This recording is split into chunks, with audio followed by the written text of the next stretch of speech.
오늘을 살게 하신 하나님, 예배의 자리에 있게 하심 감사드립니다. 삶의 현장에서 지치고 힘들었던 우리들, 부끄러움 많은 우리들 용서하여 주시고 예배를 통해 세임 얻게 하여 주옵소서. 견실하며 흔들리지 않는 신앙의 사람으로 승리하게 하여 주옵소서.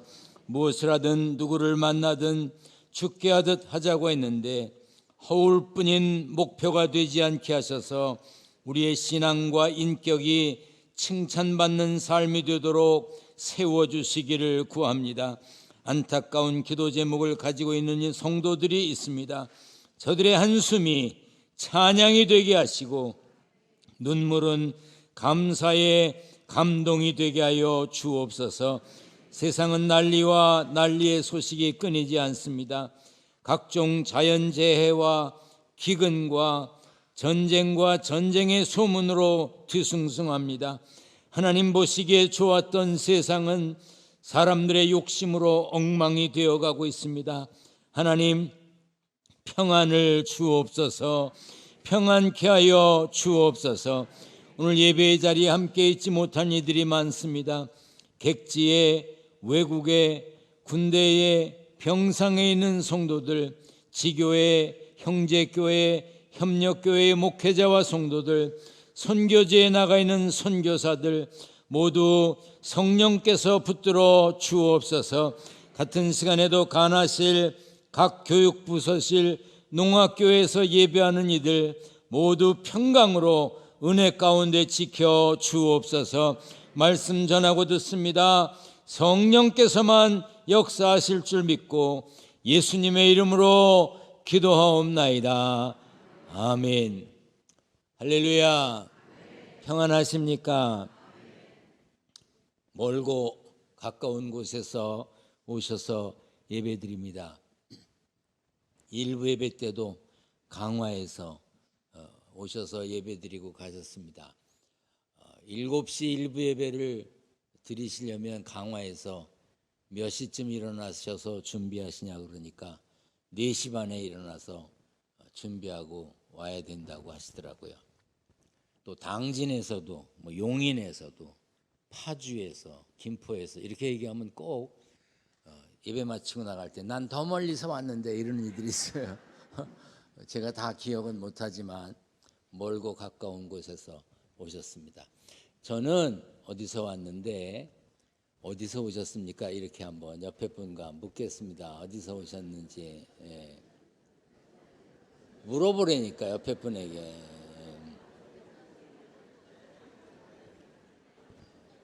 수능 시험 보는 날이 다가와서 그런가 날이 춥습니다. 큰 시험을 앞에 둔 학생들이 많은데 시험 때문에 시험에 들지 말고 시험 때문에 기도하지 말고 인생을 하나님께 맡기는 폭넓은 기도를 하시길 바랍니다. 예수 믿고 구원받은 우리들 삶이 하나님께 영광 돌리기 위해서 다른 사람들에게 유익을 주기 위해서 꿈을 가지고 공부해야 되고 꿈을 가지고 살아야 합니다. 그런 삶이 되시기를 축원합니다. 우리 성경을 들고 고백하겠습니다. 저는 예수 믿어 구원받았습니다. 저는 예수 믿어 하나님 자녀 되었습니다. 저는 예수 믿어 천국 백성 되었습니다. 하나님께서 선물로 주신 오늘 하나님 말씀으로 가르침을 받습니다. 눈을 열어 주의 법 안에 있는 놀라운 진리를 보고 깨닫게 하소서. 아멘으로 순종하여 하나님께 영광 돌리는 삶 되게 하소서. 아멘. 그런 삶이 되시기를 축원합니다. 우리가 많이 듣고 또 많이 들어서 아는 바울이라고 하는 사람이 있죠. 그 바울의 이름은 다르게 사울이라고 불렸었습니다. 히브리 본명은 사울이고 로마식 이름은 바울입니다.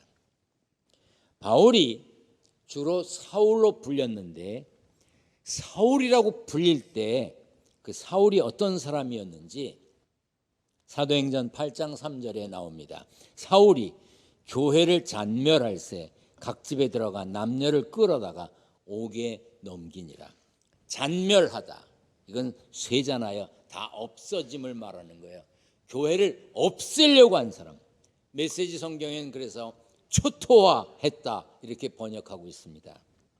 사울은 교회를 없애려고 했던 사람이에요. 예수 믿는 사람 다 없애버리려고 했던 사람. 그렇게 예수 믿는 사람들에게 공포의 대상이 되었던 사울이 예수 그리스도를 전하는 바울이 될 수 있었던 것은 예수님을 만난 경험, 예수님을 만난 체험 때문이었습니다. 오늘 예배 드리는 중에, 말씀 듣는 중에도 말씀을 통해서 주님을 만나는 시간 되시기를 축원합니다. 사울이 예수님의 가르침을 따르는 사람들을 예루살렘으로 잡아다가 감옥에 넣었습니다. 얼마나 열심히였냐면 예루살렘 주변 사람들이나 잡아가지, 다메섹에 가서 예수 믿는 사람을 잡아가려고 다메섹으로 향해 가고 있었습니다. 다메섹은 지금으로 말하면 시리아의 수도 다마스커스를 말합니다. 갑자기 하늘로부터 빛이 둘러 비치면서 귀에 소리가 들렸습니다. 사울아, 사울아, 네가 어찌하여 나를 박해하느냐? 나는 네가 박해하는 예수다. 스스로 자신이 누군지 밝히신 예수님은 사울에게 다메섹 시내에 들어가라 하시고 그러면 누군가를 만나게 될 것이라고 하셨습니다. 그 일 이후에 사울은 일시적으로 앞을 볼 수 없게 되었습니다. 다른 사람의 손에 이끌려서 다메섹에 도착했고 사흘 동안 먹지도 마시지도 못했습니다. 그때 아나니아라고 하는 사람이 사울을 찾아갔습니다. 여러분이 아나니아라면 사울을 가서 만나고 싶었겠습니까?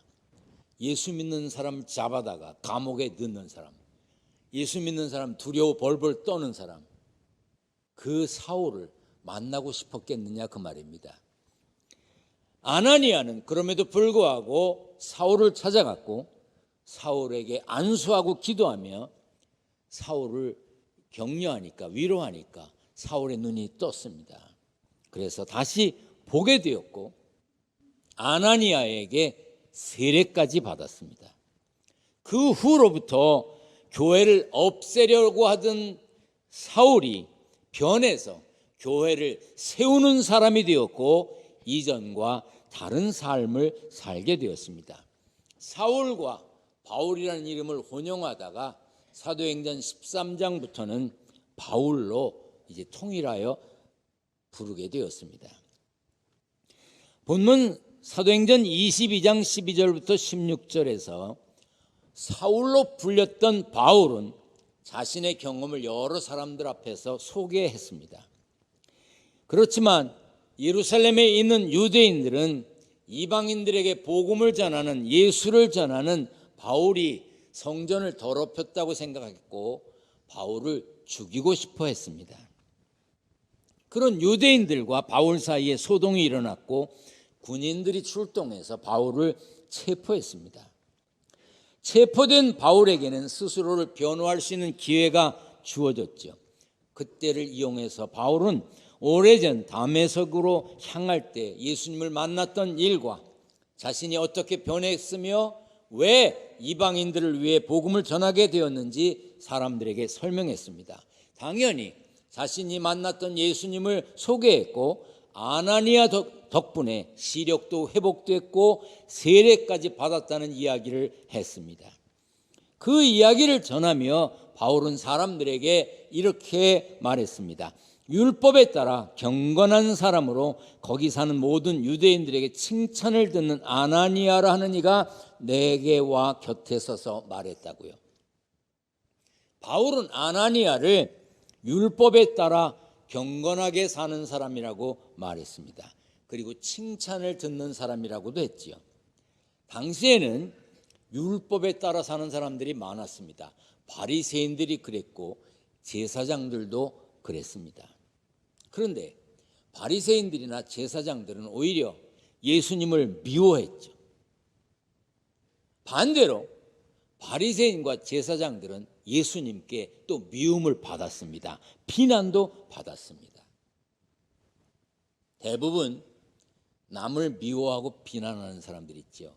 그런 사람들은 자기도 비난받을 일이 많고 미움 많이 받는 사람들입니다. 살면서 보세요. 누구를 유난히 비난하는 사람, 쑥떡대고 이러는 사람 보세요. 그 사람도 비난받을 사람이야.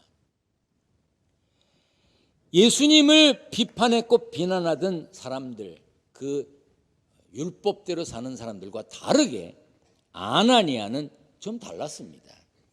아나니아는 예수 그리스도를 믿는 믿음과 하나님의 법, 율법을 따르는 모두를 귀히 여겼던 사람입니다.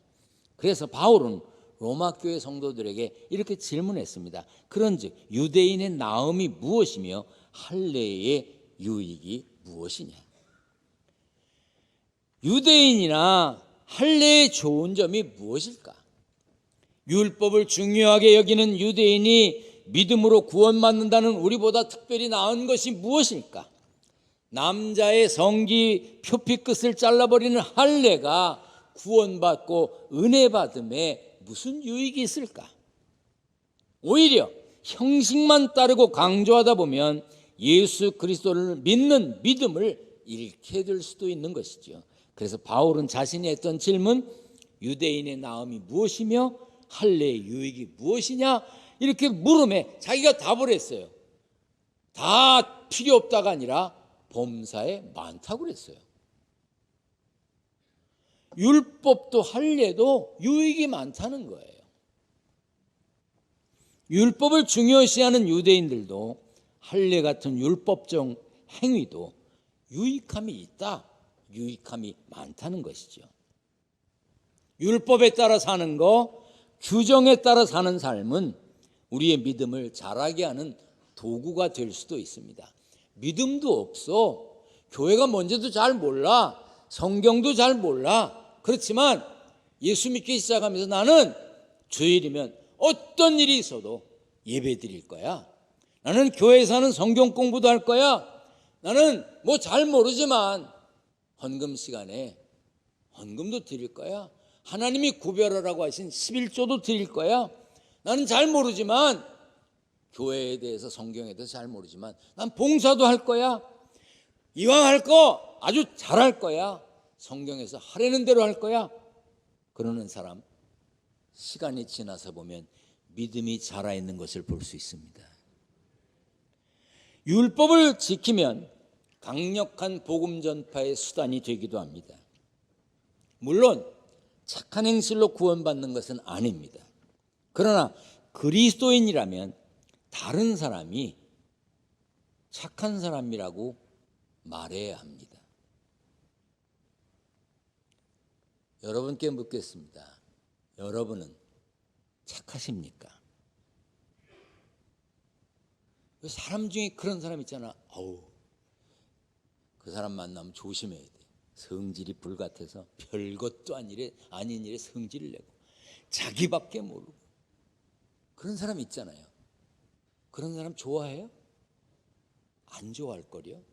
그럼 여러분께 묻는 거예요. 여러분들은 착하시냐고. 다른 사람들이 여러분들을 착하다 그래요? 만나면 누굴 씹어. 그 사람은요, 내 앞에서 다른 사람을 씹었으면 틀림없이 다른 사람 앞에서 나도 씹는 사람이야. 여러분은 어떤 사람이냐 그 말이에요. 세상 사람들이 우리를 보고 야, 저 사람 정말 착한 사람이다. 저 사람을 보니 내가 예수 믿고 싶다. 저 사람을 보니 내가 교회 가고 싶다. 저 사람을 보니 나도 기둥교회 가고 싶다. 그런 마음이 들게 사느냐 그 말입니다. 물론 율법이나 어떤 규칙이나 이런 것만 강조하고 외형만 강조하는 것은 바람직하지 않은 신앙이지요. 형식만 강조하는 율법주의는 분명 깨트려야 합니다. 그러나 율법, 형식, 절차를 깬다고 해서 잘못하면 믿음을 깰 수도 있습니다.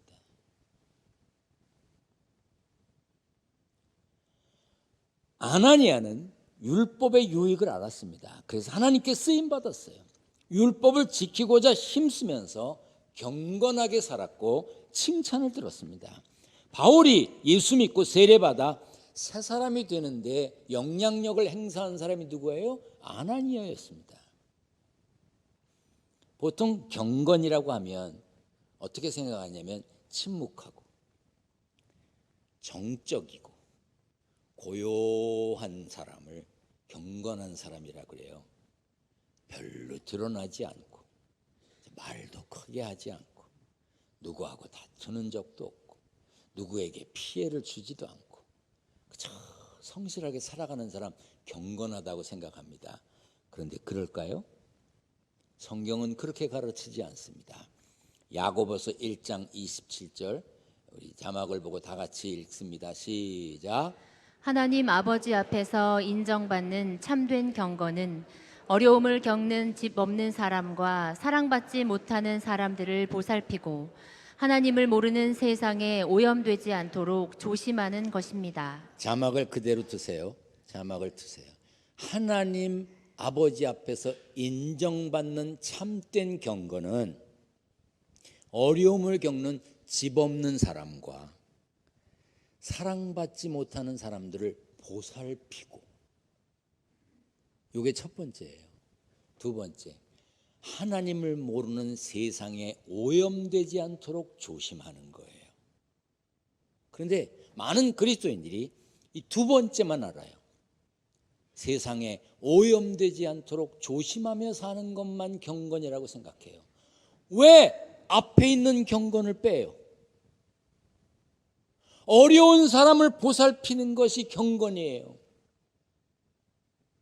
그런데 그건 빼고 오염되지 않는 삶만 얘기합니다. 바울이 아나니아를 경건한 사람으로 기억했던 것은 그가 앞을 보지 못하고 어려움을 당할 때 사람들이 무서워하고 상대하기 싫어하던 바울을 찾아와서 기도해 주었어요. 아나니아는 평상시에도 어려움에 처한 사람을 도왔던 사람임에 틀림이 없습니다. 그래서 아나니아가 칭찬을 받고 살았던 거예요. 바울은 디모데에게 이렇게 말했습니다. 경건에 이르도록 네 자신을 연단하라. 개역 한글 성경에는 경건에 이르기를 연습하라 그랬습니다. 영어 성경에도 보면 어떤 성경에는 트레인하라 그랬어요. 트레인하라, 훈련해라. 그리고 어떤 성경에는 엑서사이즈를 연습하라 그랬어요. 운동선수들이 매일 꾸준히 연습하는 것처럼 천국 시민권을 가진 우리도 매일 꾸준하게 경건에 이르기를 연습하며 훈련하며 실천하고 살라는 말입니다. 경건의 연습과 훈련은 유익이 있습니다. 같이 읽습니다. 시작. 몸의 훈련은 약간의 유익이 있으나 경건 훈련은 모든 면에 유익하니 이 세상과 장차 올 세상의 생명을 약속해 줍니다. 아나니아는 율법에 소홀히 하지 않았습니다. 뿐만 아니라 경건을 훈련하며 천국 생활을 실천하며 살았습니다. 그래서 다른 유대인들에게 칭찬을 받았습니다. 저도 여러분도 그리스도인으로서 칭찬받는 삶이 되어야 합니다. 아멘. 뭐 집사냐 권사냐 장로냐 목사냐 그건 중요한 게 아니야. 그건 일하라고 맡겨진 직분이지. 중요한 것은 그리스도의 향기를 풍기고 그리스도인답게 살아서 칭찬받아야 됩니다. 2023년 모든 일에 모든 사람에게 죽게 하듯 하자 그랬습니다. 그런데 제가 표를 정해놨지만 제가 목회하면서 이것처럼 어려운 표는 없는 것 같아요. 저도 연초에 결심했어요. 모든 이들을 죽게 하듯 해하자. 안 돼. 나를 잡아먹으려고 덤비는데 어떻게 죽게 하듯 해. 애들한테 잘하려고 죽게 하듯 하자 그랬죠. 아침에 깨울 때부터 열받잖아. 일어나라, 학교 가라. 일어나세요. 주님 깨우듯이 조심하면서 일어나셔서 학교 가셔야죠. 안 일어나 그럼 일어나! 죽게 하듯 매일 아침 무너집니다. 남편에게, 아내에게, 직장에 가서도 사소한 일에 죽게 하듯 하기가 어렵습니다. 여러분 윗사람 아랫사람에게 다 죽게 하듯 하셨습니까? 글쎄 여러분들은 어떻게 하셨는지 모르겠는데 저는 상당히 어렵더라고요. 날마다 실패야. 교회에서 예배하며 봉사하며 섬기며 만남과 교제에 대해서 죽게 하듯 하셨습니까? 여러분들은 교회에서 어떤 일을 하셨습니까? 또 지금 어떤 일을 하고 계십니까? 앞으로 어떤 일을 하고 싶으신가요? 그런데 왜 하셨고 왜 하시나요? 혹시 그것이 관계 때문입니까? 얽히다 보니 안 할 수가 없어서 하는가요? 예배 드리는 거, 찬양하는 거, 봉사하는 거, 전도하는 거, 선교하는 거, 하나님께 드리는 헌금, 관계 때문에 하시나요? 그러면 하나님께 영광 돌리는 게 아닙니다. 자기 즐기려고 하는 것이죠. 관계를 유지하려고 하는 것이죠. 그건 사명감의 실천도 아닙니다. 취미로 하시나요? 재미로? 즐기기 위해서 하시나요? 주중에 손자가 전화를 했더라고요. 얼마나 반가운지. 근데 제가 상담학도 공부했는데 손자에게 뭐라고 얘기해야 되는지 이걸 모르겠어. 그래서 얼굴을 보자마자 요즘 영상통화를 하니까 윤찬아 학교 갔었니? 네. 재밌었니? 그렇게 물어봤어요. 그랬더니 아니요? 그러더라고요. 그 다음에 뭐라 그런지 아세요? 학교가 재미있겠어요? 그래? 그래도 학교는 가야 하는 거야. 재미없어도 가야 하는 거 알지? 네. 그 다음에는 할 말이 없어. 학교가 재미없지만 학교는 가야 하는 걸 초등학생들도 알아요. 여러분 교회를 재미로 다니세요? 예배를 재미로 드려요? 봉사를 재미로 해요? 그건 사명이 아니에요. 하나님 기뻐하시는 일이 아니에요. 이름 내고 얼굴 드러내려고 하세요? 그건 사명 아니에요. 대가를 바라고 하세요? 칭찬과 비난에 민감하세요? 칭찬하면 칭찬받으면 좋아서 하고 비난받으면 때려치웁니까? 그건 사명자가 아니에요. 하나님의 일은 그렇게 하는 게 아닙니다. 자기 즐기려고 할 것이면 안 해도 돼요. 사명은 남들보다 더 가진 겁니다. 여러분 남들보다 더 가지셨습니까? 사명이에요. 하나님이 더 가진 것 가지고 하나님께 영광 돌리며 사람들에게 유익을 끼치며 살라고 주신 거예요. 남들보다 더 똑똑하세요? 남들보다 더 많이 가지셨어요? 남들보다 더 건강하세요? 남들보다 할 줄 아는 게 많으세요? 하나님의 일을 하고 하나님께 영광 돌리고 사람들에게 유익을 끼치며 살라고 주신 거예요. 사명이에요. 하는 것이 기쁘세요? 사명입니다. 그 일 계속하세요. 내가 해야 된다고 느끼시나요? 사명입니다. 계속하세요. 혹시 불평하시나요? 청소가 이게 뭐야? 이걸 한 거야, 만 거야? 그렇게 느끼세요? 사명입니다. 청소하세요. 제가 몇 년 전에 부목사님들하고 아래층에서 예배실을 올라오게 됐습니다. 부목사님들 보고 먼저 올라가라 그러고 제가 뒤따라오는데 그냥 올라가는 거예요. 계단에 휴지가 떨어져 있는데. 그래서 제가 스톱, 내려와. 내려왔어요. 다시 올라가. 근데 또 그냥 가는 거예요. 그래서 제가 스톱, 내려와. 다시 올라가. 그랬더니 한 명이 쓰레기를 줍더라고. 그래서 제가 뭐라 그랬는지 아세요? 그게 안 보이냐?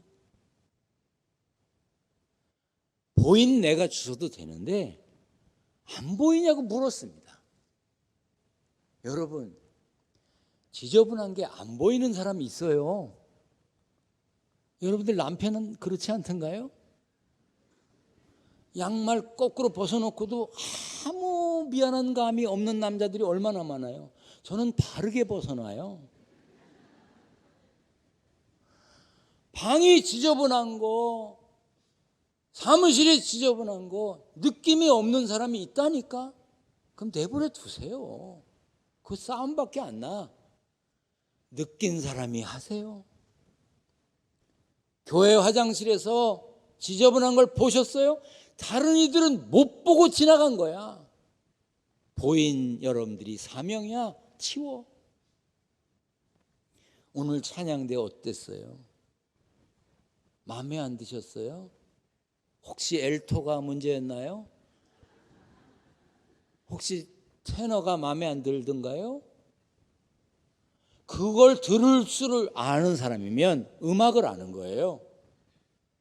그럼 사명이에요. 찬양대 하세요. 아예 모른다니까. 음악을 모르는 사람은 왜 저희들은 저렇게 소리를 지르는지 몰라. 아는 사람은 사명이에요. 주차 안내위원이 마음에 안 드세요? 소리 지르고 여기다 대라 저기다 대라 떠들어요? 아, 기둥교회 다 좋은데 주차 안내위원이 틀렸어. 여러분이 주차 안내를 하세요. 사명이에요. 아픔과 상처가 있으십니까? 봉사하고 섬기다가 아픔이 있어요? 상처가 있어요? 때려치고 말면 그 상처가 여러분의 것이 됩니다. 그걸 극복해야지.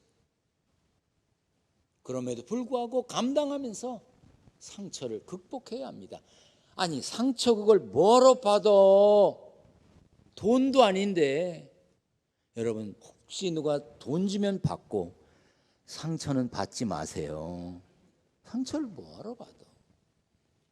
누가 칭찬하거나 비난하거나 상관없으세요? 나는 누가 떠들든지 말든지 상관없어. 내가 하나님의 영광을 위해서 하는 것이지 사명자예요. 그대로 하세요.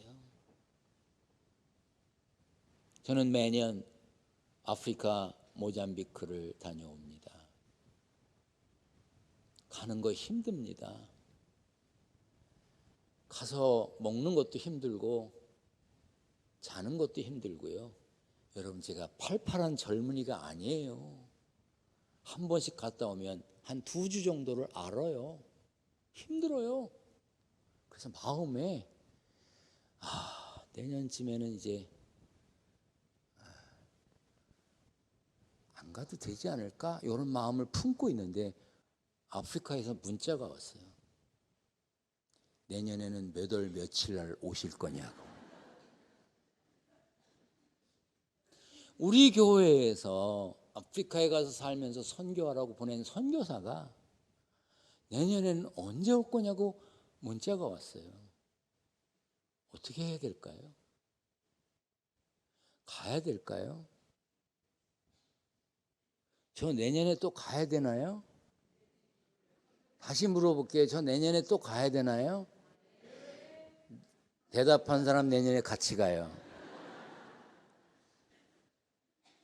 왜 나만 가래?